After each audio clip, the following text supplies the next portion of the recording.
Hello friends, Sundari's kitchen தாளிக்கும் வாசமில் இன்றைக்கி திணை உருண்டை செய்யறது எப்படின்னு சொல்லி பார்க்கலாம்.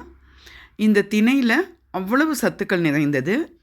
இந்த திணை மாவு கூட தேன் சேர்த்து நம்ம உருண்டை செய்ய போகிறோம். இதுக்கு 1 கப் அளவுக்கு நான் 1/4 கிலோ அளவுக்கு திணை எடுத்து நல்லா களைஞ்சிட்டு 1 மணி நேரம் ஊற வச்சிட்றேன். ஊற வச்சுட்டு இப்போ அந்த தண்ணியை நல்லா வடிச்சிட்டு சின்ன நம்ம தேங்காய் பால்லாம் எடுக்கிற மாதிரியான வடிகட்டியில் தான் இது வடிக்க முடியும்.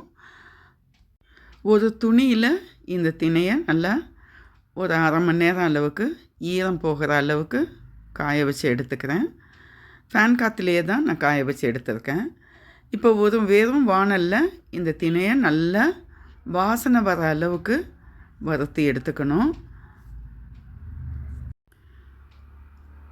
நல்ல செவந்து நல்ல ஒரு மணத்தோட பொரியறதுக்கு முன்னாடி நான் அடுப்பை நிப்பாட்டிடுறேன்.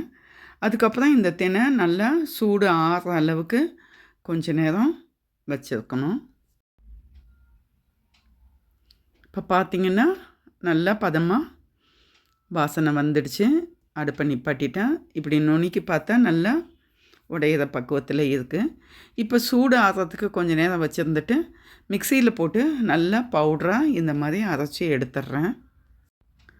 வாணலியில் ஒரு 2 டீஸ்பூன் அளவுக்கு நெய் விட்டுட்டு அதில் கொஞ்சம் உடைச்ச முந்திரியை நல்லா சிவக்கிற அளவுக்கு வறுத்து எடுத்துட்டு அதுலேயே இந்த திணை மாவையும் கொட்டி அந்த சூட்லேயே கிளறி எடுத்துக்கிறேன். இதில் கொஞ்சம் ஏலக்காய் தூளும் சுக்குத்தூளும் 1/2 டீஸ்பூன் அளவுக்கு சேர்த்துருக்கேன். நல்ல சுத்தமான தேன் ஒரு 2 டேபிள் ஸ்பூன் அளவுக்கு சேர்த்துருக்கேன். இனிப்பு அதிகமாக வேணும்னாக்கா நீங்கள் இன்னும் கூட 2 டேபிள் ஸ்பூன் சேர்த்துக்கலாம். இது இல்லை வெள்ளைப்பாகு சேர்க்கணுன்னா நீங்கள் மாவுக்கு தகுந்த மாதிரி ஒரு 1/2 கப் அளவுக்கு வெல்லம் எடுத்துகிட்டு பிசுக்கு பதம் பாகு வச்சும் மாவில் கலந்துக்கலாம். இதை போல் சின்ன சின்ன உருண்டைங்களாக பிடிச்சி எடுத்து வச்சுட்டேன்.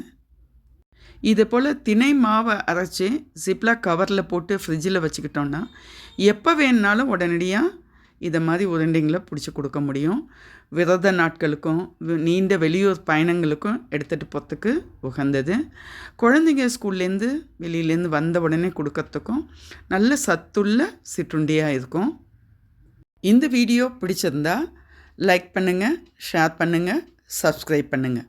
நன்றி, வணக்கம்.